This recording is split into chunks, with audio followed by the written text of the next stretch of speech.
man. I wanted it so fucking bad. I just can't do it. I can't take this shit no more, man. All I wanted to do was I was fucking lonely. I wanted to just fucking stream and have a good time. Have a good game. I hate my life.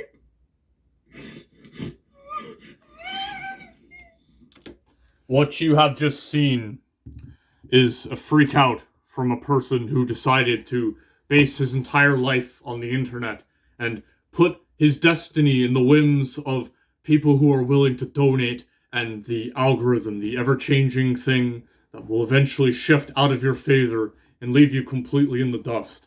Wow, I hate my life. What a powerful thing to hear from someone who was once the leader of the Call of Duty community. He was really a big deal back when he was popular. He was making easily like $10,000 a month at the height of his popularity. That's a shit ton of that's a shit ton of clout. He was really a mover and shaker of this community, but eventually, it decided it all crashed down like it always does. Becoming a big time e-celeb and putting all of your eggs in that fucking basket never works out for anyone. We've seen this with fucking Wings right here. He has been reduced to a man sobbing like a fucking dog. We've seen it with Spoonie. He's completely wasted his fucking life and now has nothing to show for it. We've seen this with even Ethan Ralph. This person who's so close to us and we're seeing his downfall in real fucking time. He's a person who decided to put his entire fucking life into super chats and stuff like that. He needs it to fucking eat and to survive. Like, holy shit. And that's what we're now seeing with PvP. PvP has decided to create an unholy alliance with fucking scam artist and notorious grifter Andy Worski. Now they've fucking opened up a Gumroad. Holy shit. For $10 fucking a month, you can get all that fucking Kino and shit like that. The videos that PvP used to make out of passion for free, ranting about Mountain Dew and fucking John Michael Kelly, all that good shit that we loved so dearly. Now it's locked behind a fucking paywall. And that's all because PvP knows that, like, he's a fucking big dog and people will fucking pay him money for that shit. But again, money changes people and it sucks out your fucking soul. Like, it really does. And, like, he will become addicted to this free money that he's getting for just ranting into a fucking camera. But like Wings and like Spoonie, who was making $5,000 a month on Patreon alone, regardless of fucking ad revenue, it will dry up and you will just be left in the fucking dust. Like, this Kino Casino show that he has going for him, supposedly they're making like $1,000 an episode. I mean, there's probably like fake super chats in there to fucking, fire up the pay piggies to donate even more, or like, whatever. I don't know, but like fuck, man. Like, PvP knows it. Like, he knows people love to hear him rant about shit, and he only knows that because people like fucking tell him like directly to his face. Like, look at this shit. So he baits a Squire video, of course. He baits a video saying he's gonna walk away from the internet, and it has this sad fucking thumbnail face. And let's read some of the fucking comments, because these are real, okay? Like, these are real. Like, fuck, you owe us an America First documentary? People are groveling at the man's feet for fucking content. They just absolutely have to fucking have something going on in the background at all times. And this guy's good at it. PvP really is like the best fucking, like, outside of, I don't know, maybe even better than Jim. Maybe even better than Daddy Jim, his ability to rant on camera and passionate about things. And people fucking see that in him. And he sees that in himself. Which is why he's decided to fucking start his notorious grift. Like, holy shit. Like, I'll miss you though, your videos were hilarious. Good fucking lord. First Godwins and now you, I will really miss all the Kino provided. All the tankasu's flattened on sausages. I will go hungry, but I will survive with a hole in my soul. I will go on as neat Ronin. I shall prevail. Thank you for your service. Fuck, there's like tons of these. This one. Yeah. So, maybe you might be able to play that first one off as a bit of irony and like joking, haha, but you're really fucking upset that this guy's decided to leave the internet and fucking work on his like real life, like for once, and become an actual fucking person who has like real life accomplishments that he can look back on and like, be happy about. But like, fuck, man. So yeah, like people are really upset that he's gonna leave the fucking internet. And like this is what they have to say. Well, man, it was real and not a troll, which if this is real and not a troll, which it likely is, I just wish to tell you, I will miss your content. It has brought me many hours of joy, especially with COVID happening and the general uncertainty of life. Like this guy's become a fucking e-daddy. You know, he's become a fucking e-daddy that can impart wisdom onto people and help guide them through fucking life, delivering this fucking content that they listen to for fucking hours and hours at a time. Holy shit. You really opened my mind to a lot of people who I used to respect and what massive slimeballs they are. If nothing else, during your time on the internet, you've brought a lot of people, a lot of smiles, and a lot of laughs in the dark and fallen world that is in itself an accomplishment. Perhaps you saved at least one teenager from throwing their lives away following Nick Fuentes into a honeypot or cowboy orgy. I suppose that alone would make your time worthwhile. I have often wondered over the years if my time has been wasted, but a good number of people have told me I was critical in their acceptance of Christ, and I suppose that helped to save them, even if even a single soul that is it is all worthwhile. Best of luck, man, in your future endeavors. Hopefully you make it through this difficult period of your life stronger than ever, and Christ goes with you in your future endeavors. Like, holy shit, man. These people, like, really fucking suck the gun crease of PvP at his feet, groveling for fucking Kino. Holy shit.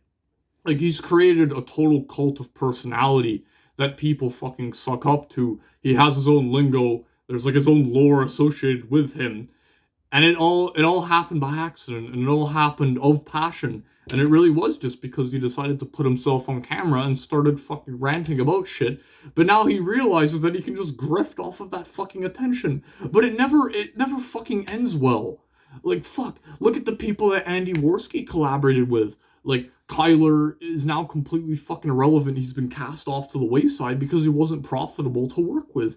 Failure, he's fucking gone, and like no one cares about him anymore. That guy who like pulled the gun out in Andy Worski's favor, like who fucking knows who he is? He's like gone somewhere. He lost his right to carry a fucking firearm and shit like that. Like this is really only happening because it's profitable and because PvP has a platform on YouTube that like you can use to like host your show.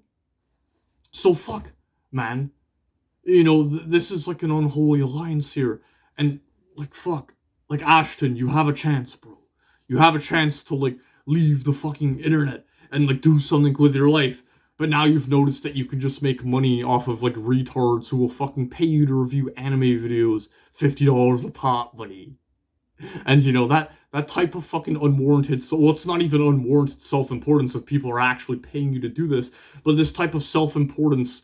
when you realize that you can just take money from fans who are willing to listen to you is fucking poison, and it'll never end well. You started your fucking e-celeb cycle of grifting now, and you don't have much time left. This money you get and this attention you get initially will be extremely fleeting. This side of the fucking internet is gonna die when fucking Ethan Ralph's heart gives out, and you're hitching your fucking wagon to that. Like, what's gonna happen, after he's fucking gone and Nick Fuentes goes to jail forever? You'll have nothing. All the fucking donos will dry up because, like, no one wants to fucking, like, pay you to, like, hear you rant about, like, Star Wars and shit like that. It'll fucking dry up. It'll dry up, buddy. And then you would have hitched your wagon to fucking notorious white supremacist Andy Worski. You'll be like 2-3 years into this. And like, then what?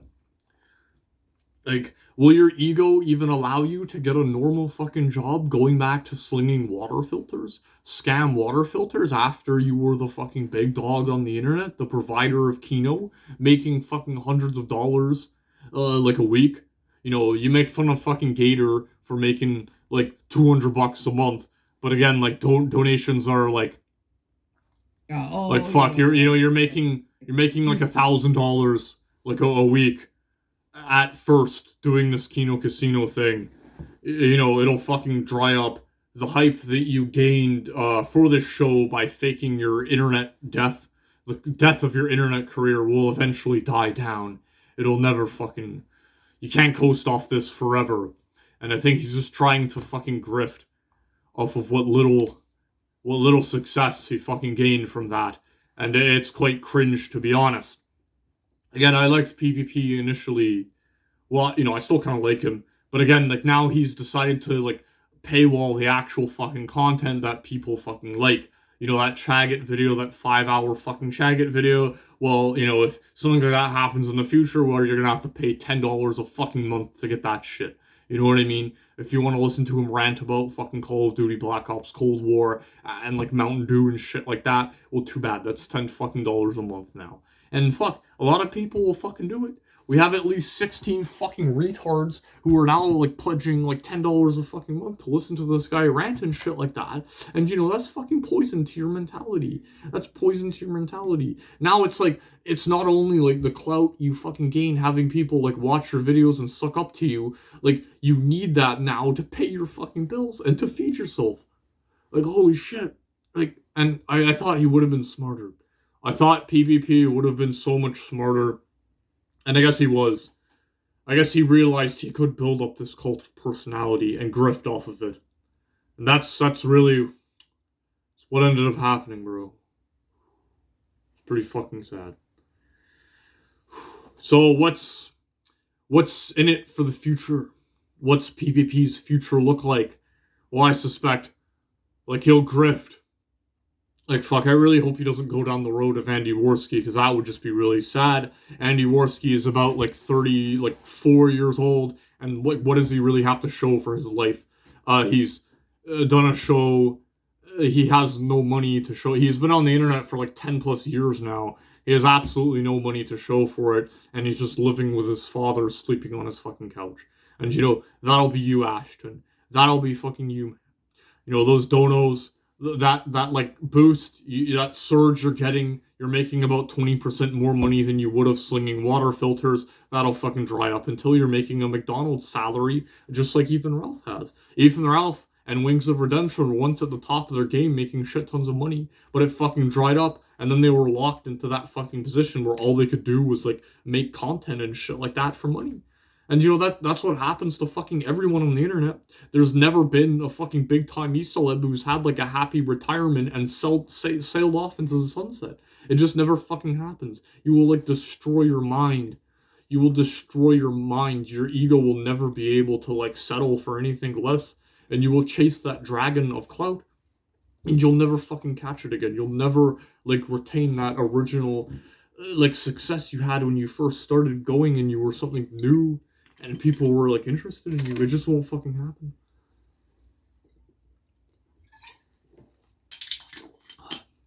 I hate my life. That's the most important quote you'll ever hear from Wings of Redemption. And I think it is a warning call to anyone who decides to try and make it big on the internet. You know, there are a few people who can fucking do it, but even those people, I still don't think it's worth it. You know, like, a Pyrocynical, maybe if you can become a Pyrocynical, or a PewDiePie, or like, you know, an iDubbbz who like can really just make anything and people will fucking watch it and make like millions of fucking dollars. But even then, it isn't worth it. Do you really want to live the sedentary lifestyle of just reacting to fucking news articles and like ranting into a fucking camera? That sounds pretty fucking pathetic. Even people who have quote unquote made it, like Darkside Phil, really live the most miserable, pathetic existence as they just sit in their chair wasting away over the fucking years. It's sad to see humanity even stoop to this level where people can, in fact, make a living just fucking talking about other retards on the fucking internet.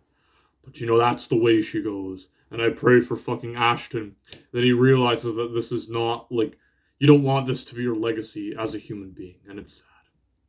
Pray for Ashton.